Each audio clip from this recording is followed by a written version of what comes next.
If you want to choose and commit to the life of an entrepreneur, you have to understand failure. And that is what we're going to talk about in this video. My name is Karim, 18 years old, running a B2B marketing agency, and I started with business when I was only 14, online. And even before that, I resold shoes and was doing business at 12. At one point, I had $0 to my name, where I had $6,000 I had to pay within 10 days at 17. Some periods when I was 14, 15, and 16, I was vomiting every single day due to stress. One time I quadrupled my crypto investments, was here, and then in one day lost everything. And at 15, I started an e-commerce brand which got a success, but failed for a lack of partnership. Michael Jordan. I failed so many times in my life, and that's the reason I succeeded.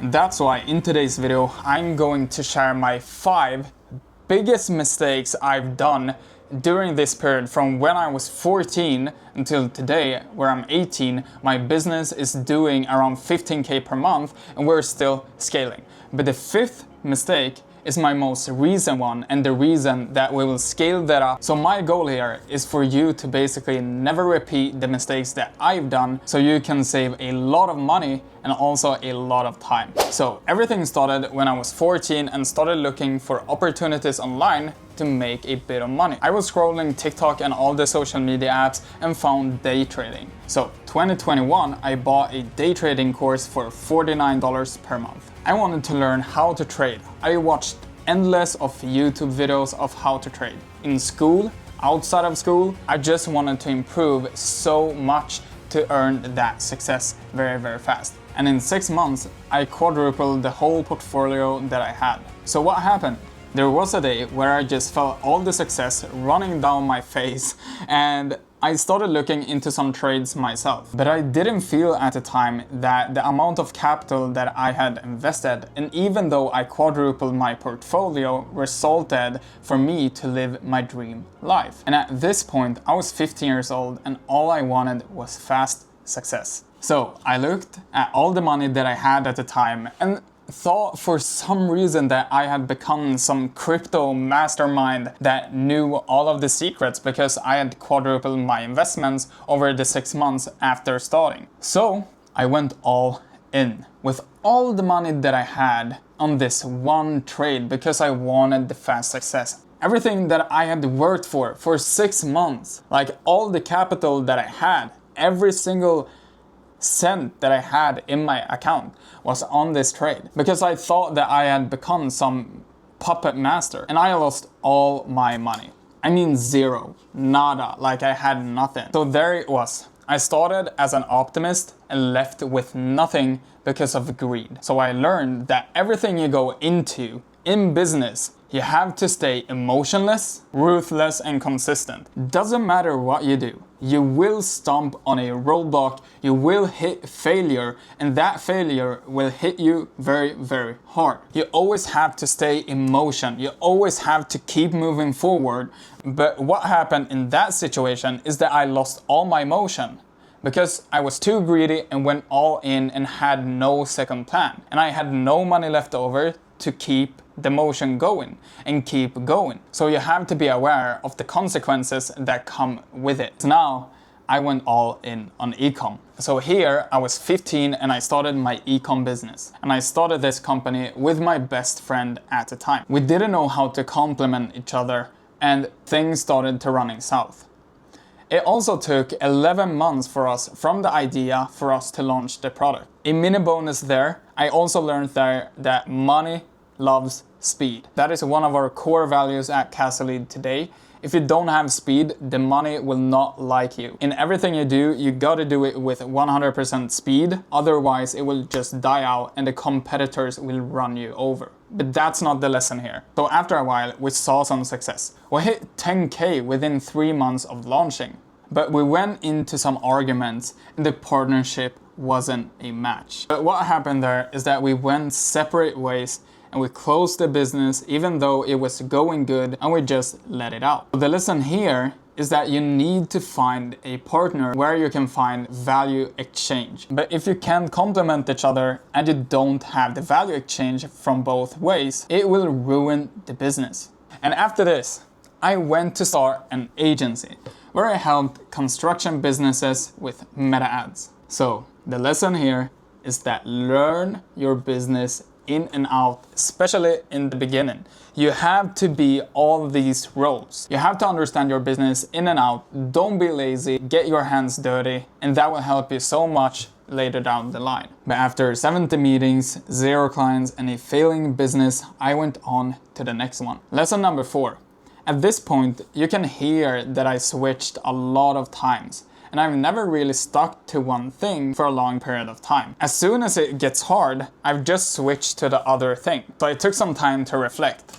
I reflected a lot. I was just sitting in my bed, saw an ad, I clicked on the ad and saw the new thing, which was B2B outbound marketing with email marketing. And after a deep reflection, I realized that I needed laser focus. I needed laser focus, keeping my head down until I've become the best at it. So after a while with this course, I started to see some success. But when you're new to the game and start to hit some wins, the people that have been around for a while, and especially the bad people who are out for money only, they will leverage your stupidness, and that happened to me. Never go into a partnership with people that have bad values and ethics. It reflects on how they do business, and that will suck out the fire out of you. What I do instead here is something that I've said to a lot of people, and that is basically when you're thinking, alright, but should I go into a partnership with this person or not?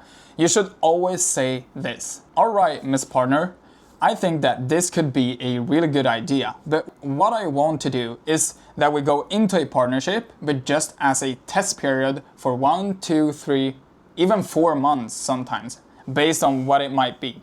But say that you want to take a test period of 1 to 2 months and basically go into a partnership with that person.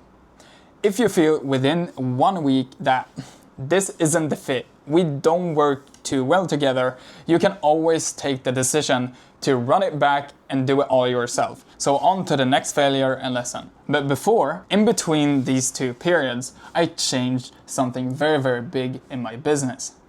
My whole service delivery. Since we didn't achieve the results that we really wanted for our clients, I went and focused 100% on meta ads. And we've absolutely seen the craziest results, and that was my goals with this. So for example, Snack AI, who runs an AI agent which basically picks up the phone 24/7, and it can act like a receptionist, cold caller, or an appointment setter. And they got over 60 qualified and warm B2B meetings within 30 days, just spending $1,200 on ads. And same with Cameo, an SEO agency who closed 4 high-ticket clients within 30 days and $1,000 in marketing. NTG Logistics, one of Nordic's biggest 3PL companies, who extended a year with our agency after closing 6-figure deals. We've also delivered leads, meetings, and clients with big world-known brands like Lovable, Dyson, Shimmy, and many more. And all of these results are generated by our strategy. So if you find this interesting for your B2B company, or if you want to learn how you can implement these strategies that we use yourself, you'll find the link in the description where you can look more at it. Alright, otherwise keep watching, because we're jumping into the 5th and most recent lesson that have changed everything for me. Outsourcing too fast. I used to always believe that the more the team grows, the faster the company grows too. But that isn't true. What happened was more people in the company is less profits for the business. And that leads into less fuel for marketing, improvement, and overall innovation. And in our case, we literally got stuck. And I didn't really understand why. But at the end of the month, I used to find myself with little to no money to improve, put fuel in marketing, and just to scale the business. And this also does not only cap the business for scaling and for growth, it also decreases the motivation for the people in your team. So the biggest learning that I got from this is when you're running a business, make sure that you max out yourself and your own capabilities. Leila Hormozi have an amazing quote about this, which is nail it before you scale it.